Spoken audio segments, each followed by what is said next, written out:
हे भारत के श्रमिकों, मैं तुम्हें जगाने आया हूँ। 100 श्रम का एक श्रम बलिदान बताने आया हूँ। देखो फैक्ट्री में आग लगी, मालिक बैठे जंजीरों में। आज बता दो कितना साहस है भारत के मजदूरों में। खड़ी शोषक की फौज द्वार पर आज तुम्हें ललकार रही। सोए श्रमिक जागो भारत के, रोटी तुम्हें पुकार रही। हाथ में चाले जलते हैं फिर भी पेट नहीं भरते हैं। मेहनत से जो फसल उगाते भूखे पेट ही सो जाते हैं। जागो हक के लिए।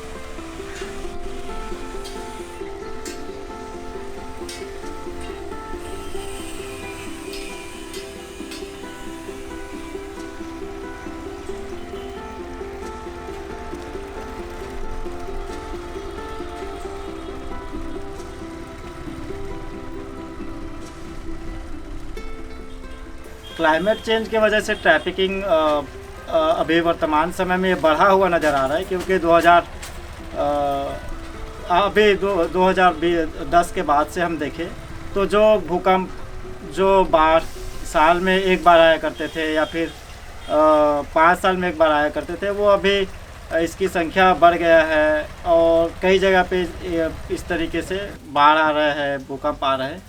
दूसरा ये है कि कई जगह पे ठीक इसी तरीके से वहाँ पे बाढ़ तो नहीं आ रहा है, लेकिन सूखा पड़ जा रहा है।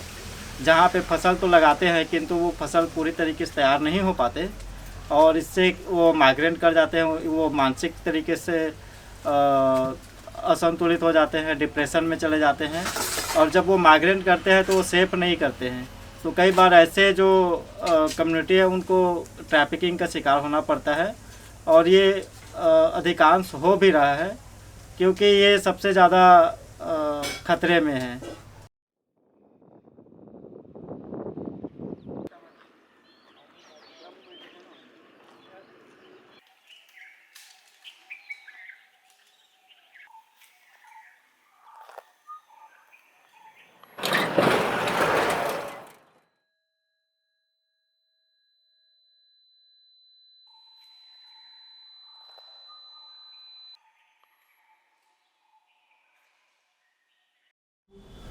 கிளைமேட் சேஞ்சுங்கிறது இப்போ காலநிலைகள் தான். இப்போ வந்து அவங்களுக்கு ஒரு வேளை வந்து ஒரு மாதிரி புயல் வருது, எல்லாம் வந்து அடிச்சுட்டு போகுது. அவங்களுக்கு வந்து விவசாயம் ஏன்னா வந்து அதிகமானது விவசாயங்கள். அப்புறம் வந்து பார்த்திங்கன்னா ஒரு வேளை வந்து அது ரொம்ப வெயில் தாக்கம் வந்து அதிகமாகுது. அப்போ வந்து அங்கே பயிர்களெல்லாம் நாசமாகுது, இல்லை ஒரு டைம் வெள்ளம் வருது. இது மாதிரி வந்து நடக்கிறனால அவங்களுக்கு அங்கே எந்த வேலையுமே இல்லை. அப்புறம் தொழிற்சாலை நிறுவனங்களும் ஜாஸ்தி அங்கே இருக்கிறது இல்லை. ஏன்னா வந்து அவங்க சரி விவசாயம் தான் பாதிக்கப்பட்டுருச்சு, தொழிற்சாலைகளுக்கு போகலாமே அப்படின்னா அங்கே தொழிற்சாலைகள் இல்லை.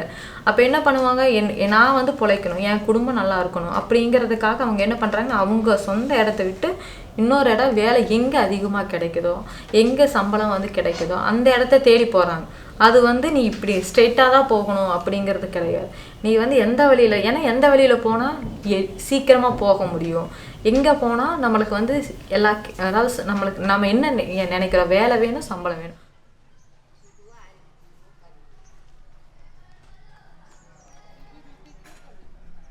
जलवायु की बात किया जाए तो जलवायु केवल मौसम का ही परिवर्तन नहीं है, इससे हमारा भी बहुत ज़्यादा बॉन्डिंग बना रहता है। जैसे कभी सूखा आ गया, कभी बाढ़ आ गया, तो जो हमारे जो फसलें रहता है वो पूरी तरीके से नष्ट हो जाता है। तो और जैसे जो ग्रामीण एरिया है उसमें हमारा जो रोज़गार के साधन है वो बहुत कम हो जाता है।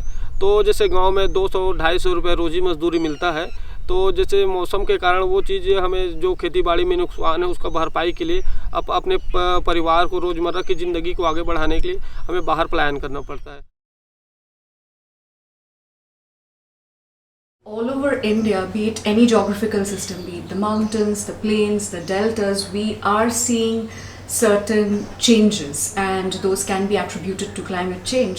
For example, rise in temperatures, the patterns of rainfall is changing, then the sea surface temperature is increasing, and all of this somewhere will affect human lives.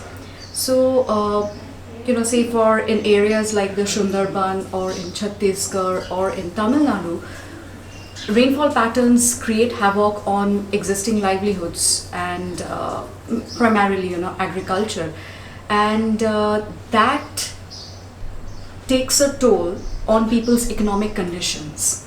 So while people may not attribute climate change as a direct cause for their migration, climate change acts as a catalyst. It doesn't act in isolation, but in conjunction with the other existing socio-economic factors to act as a push factor for migration from these regions.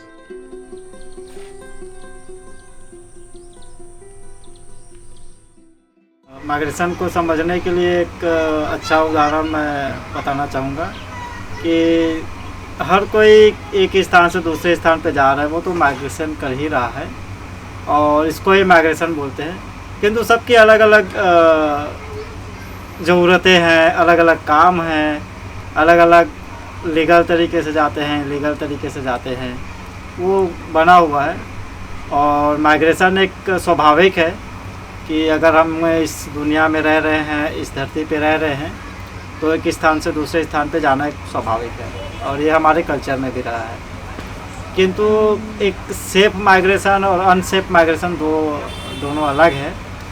एक कोई job के लिए एक state से दूसरे state जा रहा है, बाकायदा एक लीगल एग्रीमेंट बना हुआ है कि आपको महीने का 20,000 मिलेगा, 30,000 मिलेगा, आपको 8 घंटे काम करना है, आपको ये सुविधाएं मिलेगा।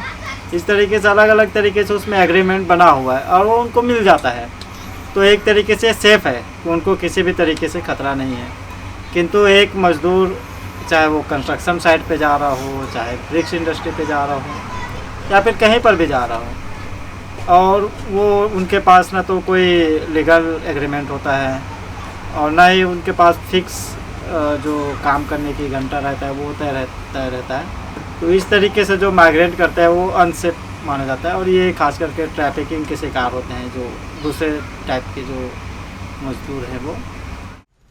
Constitution of India has a section which talks about fundamental rights, and within the framework of fundamental rights we have Article 19 where it talks about my right to take up any job as long as it's legal and to travel or migrate anywhere within the country where I feel like.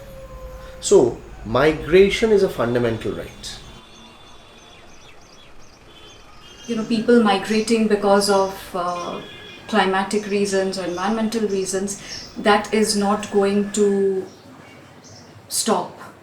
So I think one of the things which we need to make, make migration safe. So one of the things which could be done is many states have started this, the implementation of the migrant registers, which record that where this person from this village is migrating to work in which industry, so that at least you know the whereabouts of the person, you can track their well-being, that whether they are doing all right in that migration destination.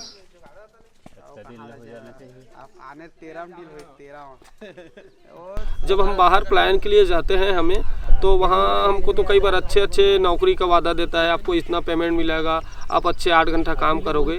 जब हम लोग वहाँ वास्तविक में 2 माह 4 माह रहते हैं, तो कई बार ऐसा होता है कि हम लोग वहाँ एक जो गिरोह है मानव तस्करी का, जो तस्कर है, ट्रैफिकर है, उनके चंगुल में फंस जाते हैं। उन्होंने हमें तो वादा अच्छे दिलाते हैं, तो हम भी चलो यहाँ क्या करेंगे बोल के वहाँ जाते हैं, लेकिन जब 2-4 माह बाद पता चलता है कि वहाँ हमें न खाने को अच्छे से मिलता है, न पीने को मिलता है, उल्टा हम लोगों के साथ अनेक प्रकार के शोषण प्रताड़ना होता है, वहाँ ठीक से हमारा इलाज भी नहीं हो पाता। और जब हम उनसे मांग करते हैं कि हमें घर जाना है, तो वो बोलते हैं कि जब तक आप यहाँ का हमारा जो कर्जा है उसको छूटोगे नहीं, तब तक आपको घर जाने नहीं देंगे। और कई लोगों का इसमें बहुत ज़्यादा, मतलब कई लोगों का इसमें डेथ भी हो जाता है।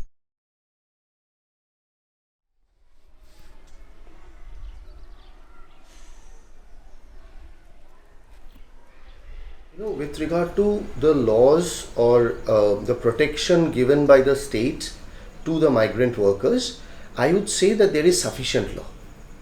Okay, and there is the interstate migration law, etc., etc. There are minimum wages act. There are many other provisions of law within the labor code. The problem is not there. The problem is in its implementation. That the executive who are supposed to implement the law, either there is an inefficiency or there is a negligence.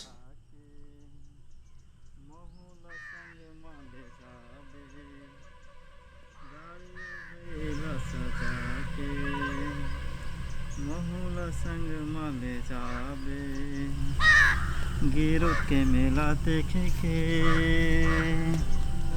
Mohla साध लगे